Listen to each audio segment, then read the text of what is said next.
Alright. Hey y'all, this is like my third time trying to film this video. I tried to film it with like my microphone and stuff, but it died. But anyway, no harm, no foul. So this video is going to be called The Gray Area of James Charles. I've been wanting to do this video for a minute. I wanted to do it last year, but I just didn't never get around to it. Then I would get sidetracked with work, and then I would be procrastinating, and then I would be tired, and then just didn't want to do it. I would be lazy, all the excuses, blah blah blah. But I'm here now. Okay, so the reason why I'm titling this video "The Gray Area of James Charles" it's because I feel like there's a gray area when it comes to James Charles in regards to the allegations that he's faced within the past, I would say 3 years ish, right? Going coming up 3, 4 years now, right? In regards to, I don't think I can say the word on YouTube or TikTok, so I'm just gonna say the P word, right? His reputation has been just through the mud. Is tarnished in regards to these allegations and things of that nature. He doesn't do interviews. He doesn't talk much. His most recent podcast interview, he went on with a individual named Sophia with an F. And this was a controlled environment. It was within his own home.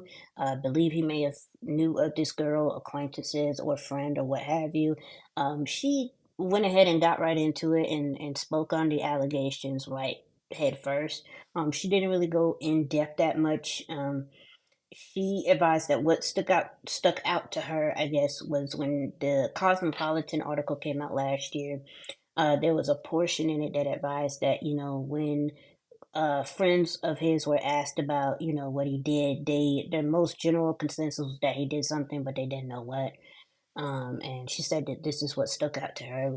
I don't know why, but that's what she said. Um, I don't mind it being a controlled environment because if you've gone through something as traumatic, whether it be allegations and of the such, you want to be in a safe space because it took you so long to get to a point where you could talk about it finally, right? Because it was something that was like really detrimental to your career and just it overall ruined your whole credibility and your whole presence on the internet, and people have this perception of you now, right? So I don't mind it being a controlled environment. Do what you do what you got to do to be comfortable. I'd rather be comfortable than uncomfortable because you never know. Um, there are people that are malicious out here and would try to make a buck off of making you look stupid or making you look crazy or making you seem nefarious and just trying to paint you in a particular type of light. So I don't mind it being, um, a controlled environment. Do what you do, boo. Right? He had talked about that there was two individuals that came forward that advised that they did lie and that they apologized to him about lying about their experience with him.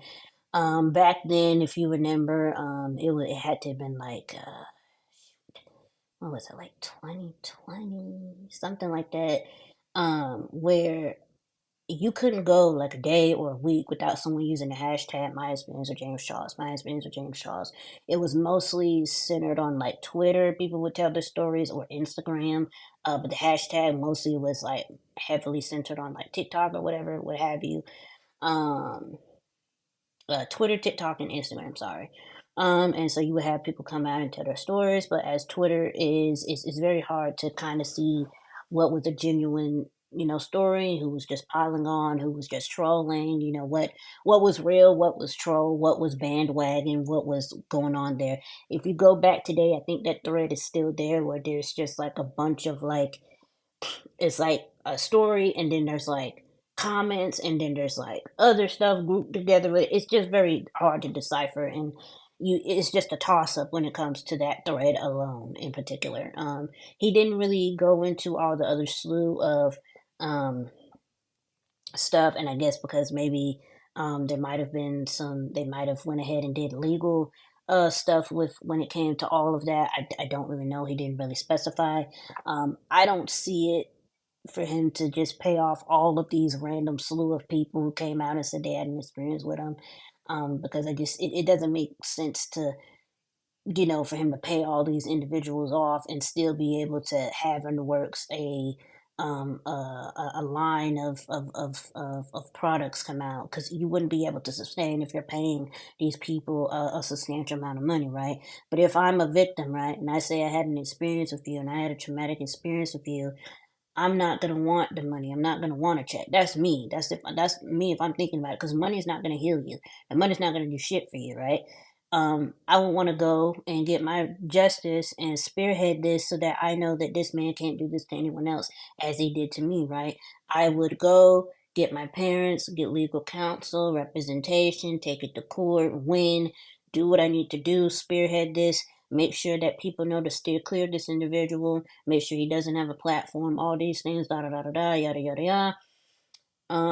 But no one has done that. We have not heard the rest of the story from these individuals that came out back then. We've heard the beginning of the story, which is the allegation.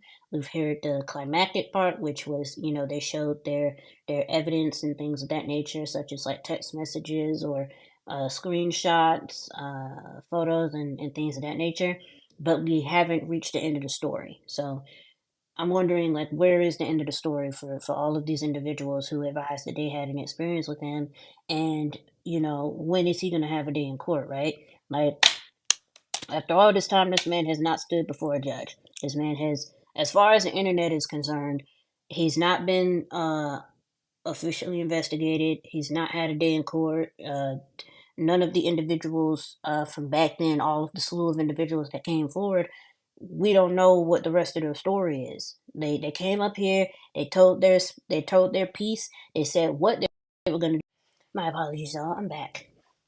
But yeah, I was just advising. I was just saying that we don't know the ending of these individual stories from back then. We haven't heard any updates or anything from anybody. And the internet, knowing how the internet is, there would have been a post, there would have been a thread, there would have been a video, something to show that something in real world would have happened, like a lawsuit, a investigation, a police report. I think there was one that advised back then that it was some video. There was an individual in a car. He had like some paperwork. He said he was on the way to the police station. And then we didn't hear anything else about it, but he said that's where he was going. And then that's kind of where that story left off. And then we haven't heard anything since. So, so I'm just saying that's why I believe there's just like a gray area when it comes to James. And I just think that, innocent until proven guilty, not guilty until you prove you're innocent. Like,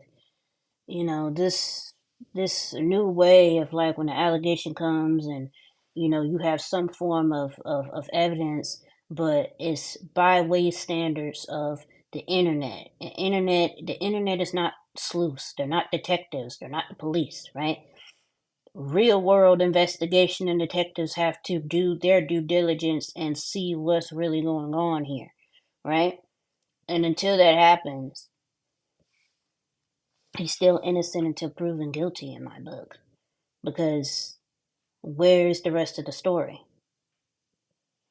We have the beginning, we have the climax, but we don't have the ending of the story. What happens next? What's the conclusion? And a lot of today's time is guilty until proven innocent. And until this man goes before a judge, or until something comes out to where, it's shown that real world consequences or real world actions are taking place and not just for the internet, he's innocent until proven guilty in my book. And until until he has a day in court. And he hasn't had it yet. We haven't heard anything yet from the slew of individuals that came forward back here years ago. So that's just my 2 cents. That's just my opinion on it. Yeah. All right. But that's it. Please like, comment, and subscribe. Let me know what you think in the comments below. Thank you so much for 81 subscribers. I greatly appreciate it. Thank you.